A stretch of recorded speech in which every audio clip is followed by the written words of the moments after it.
నిన్నటి వరకు చాలా పుకార్లయితే వినపడ్డాయి. చాలా మంది నమ్మి బంగారం 80,000కి, 50,000కి వచ్చేస్తుంది తులం అని వెయిట్ చేస్తున్నారు. అలాంటివేవి నమ్మొద్దండి. నిన్న రాత్రి చాలా పెద్ద సంఘటన జరిగింది. ఇప్పుడే అందిన తాజా వార్త రేపటి నుంచి స్టాక్ మార్కెట్లు పడిపోబోతున్నాయి. బంగారం కొనే ఉద్దేశం ఎవరికైనా ఉన్నట్లయితే ఇమీడియట్‌గా ఈ రోజే కొనుక్కోండి. అసలే పెళ్లిళ్ల సీజన్ కూడా స్టార్ట్ అయింది కాబట్టి ప్లాన్ చేసుకున్న వాళ్ళు ఎవరైనా ఉంటే ఇమీడియట్‌గా ఆ ప్లాన్ అయితే ఇంప్లిమెంట్ చేయండి. పరిస్థితులు చూస్తుంటే మూడో ప్రపంచ యుద్ధానికి దారి తీసేలా ఉన్నాయి. నిన్న అమెరికాకి, ఇరాన్‌కి జరిగిన యుద్ధంలో ఇరాన్ ప్రైమ్ మినిస్టర్ లాంటి సుప్రీం లీడర్‌ని అయితే చంపేశారన్నమాట.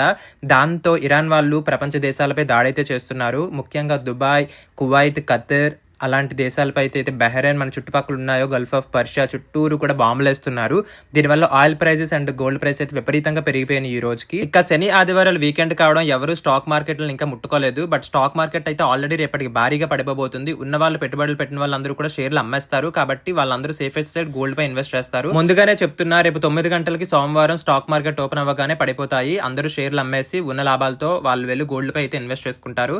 వాళ్ళ వల్ల నిజంగా సామాన్యులు మనకి గోల్డ్ మీద చాలా ఎఫెక్ట్ చూపిస్తుంది. ఎవరైతే ఈ మంత్ పెళ్లిళ్ళ సీజన్ స్టార్ట్ అయిపోయింది కాబట్టి కొనుక్కుందని ప్లాన్ చేసుకుంటున్నారో ఇమీడియట్ గా ప్లాన్ చేసుకోండి. నాకు తెలిసిన బంధుమిత్రులకు అందరికీ కూడా ఆల్రెడీ ఇంటిమేట్ చేశాను. మీరు ప్లానింగ్ లో ఉన్న వాళ్ళందరూ కూడా ఇమీడియట్ గా తీసుకోండి అని అయితే నేను చెప్పాను అనమాట ఫ్రెండ్స్ అండ్ చుట్టాలకి. కాబట్టి మీరు కూడా ప్లాన్ చేసుకోండి, ఇమీడియట్ గా తీసుకోండి. Otherwise you will regret later. And gold కొనలేని వాళ్ళందరూ సిల్వర్ పై పెట్టుబడులు పెడుతున్నారు కాబట్టి సిల్వర్ కూడా మంచి రేట్ ఉంది. మీరు కావాలనుకుంటే పర్చేస్ చేసుకోండి, ఫిజికల్ అయినా ఈటీఎఫ్స్ అయినా కానీ. సో పెరిగే అవకాశాలు ఉన్నాయి, మొన్న తగ్గాయి ఇంకా తగ్గుతాయి అనేసి మాత్రం చూడొద్దు. Please act immediately.